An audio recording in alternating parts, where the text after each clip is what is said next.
Hey everybody, welcome to Wednesday's Weekly Wrap-Up, where we wrap up last week's NFL news. Now, it's exciting. We're super close. We have this last week's of preseason games, and then 1 week off, and then we're here, baby. We have like 2 weeks.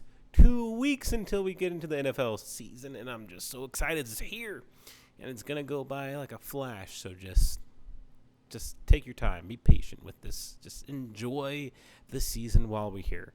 But let's get into the news. For the NFC North, we have Jordan Love looking amazing for Green Bay. Now, I don't want to get my hopes up, but his passer rating is looking pretty fine. He's looking pretty fine. If you saw that touchdown,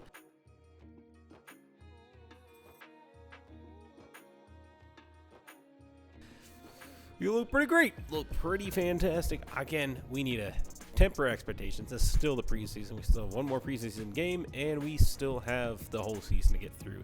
So, to actually evaluate him. So, we'll see what happens, but I'm excited. Super excited. Going over to the NFC East, we have the Commanders owner, Josh Harris.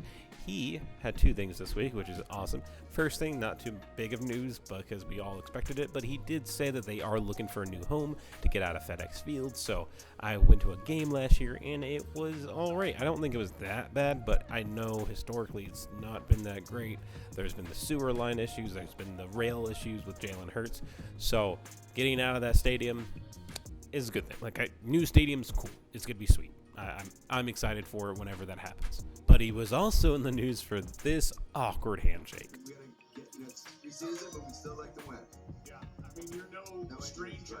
You're no stranger to professional sports teams managing. Just Joe Buck was not trying to shake his hand. He was just talking with his hands like a crazy man, doing Joe Buck things. And you can see Troy Aikman just laughing over there.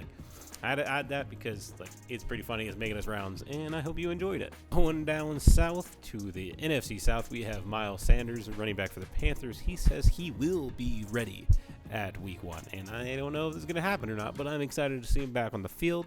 Also, the biggest news of the South this week is the Buccaneers finally named Baker Mayfield as the starting quarterback, which is amazing. I'm a Baker Mayfield fan. I know he hasn't been the greatest in the past. I think he can play. I think there's a spot somewhere in the NFL for him, but it's exciting. He's the Bucs starting one, so we'll see what happens when they start playing. I assume that he was always going to be the QB1 this year, but finally officially announced. Now going over to the West, NFC West, that is the Seahawks wide receiver, rookie first-round wide receiver Jackson Smith-Njigba. He got injured in the last preseason game, and with a wrist injury, he has to get surgery for that.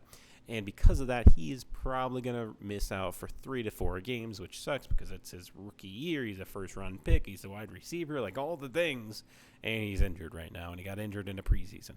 So that sucks, but you have to play your players in the preseason, especially your rookies, and things happen. It's unfortunate. I feel bad for him, but think about Joe Burrow going down. Things happen, and it sucks, but I'm sure he will still have a great NFL career, hopefully, for the Seahawks. Again, they're already loaded onto other NFC West news. 49ers named Sam Darnold as the number 2 quarterback, so that's incredible because that means Trey Lance is going to number 3, which means he's probably on the trade block, which means that the Colts will probably pick him up because they always pick up number 3 quarterbacks. All right, moving on to the AFC North. Antonio Brown, always making news. He did not pay $15,000 worth of child support payment, so he has an arrest warrant out for him right now, which is ridiculous.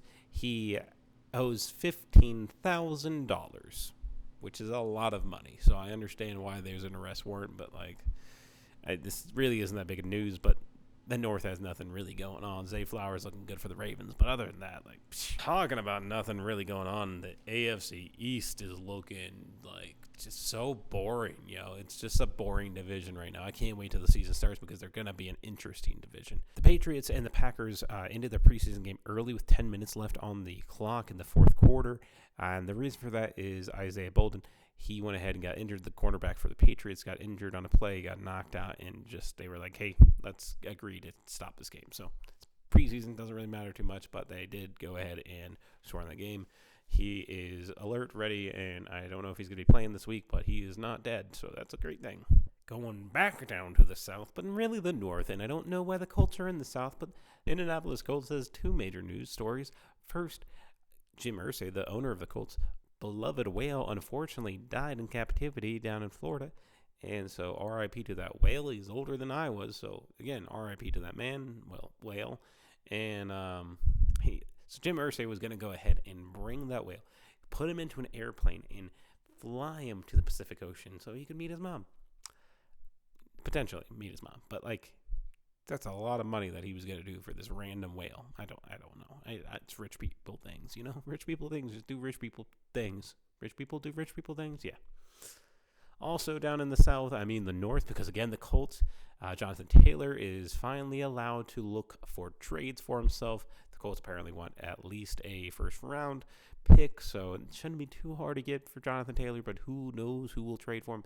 I don't know how you fuck up this bad that you've Andrew Luck, one of the best quarterbacks a few years ago, retire because you're just like Peyton Manning made the Colts so great, such a great freaking franchise, and Jim Irsay's just pissing all over the franchise now. You can't protect Andrew Luck, so he leaves. You just have 7 different quarterbacks over the last 7 years. You bring in all these old men that can't play quarterback anymore, and then you, instead of paying Jonathan Taylor, the best thing that's happened to you since Andrew Luck, you freaking want to pay for a whale, and then that whale dies. It just feels bad for those Colts fans. Just sucks to be them, but you know, they could have chose a better team. And moving on to the AFC West, we have the biggest and really only story out of the West is Chris Jones. He still has not signed a new contract with the Chiefs. He is still holding out. He said he will be willing to hold out to week 8. And Andy Reid was like, dude, life moves on. I'm not in discussions with him. It's between his agent and the GM. I'm not in that shit. I got football stuff. The season's about to start. So I love Andy Reid for that. But yeah, this week has had some ups and downs, but really like nothing too crazy going on. I hope you enjoyed today's episode. Come back next week. We'll wrap up this preseason. And then the week right before the football season starts, we'll have a really nice football video for you. So come back for that. And adios.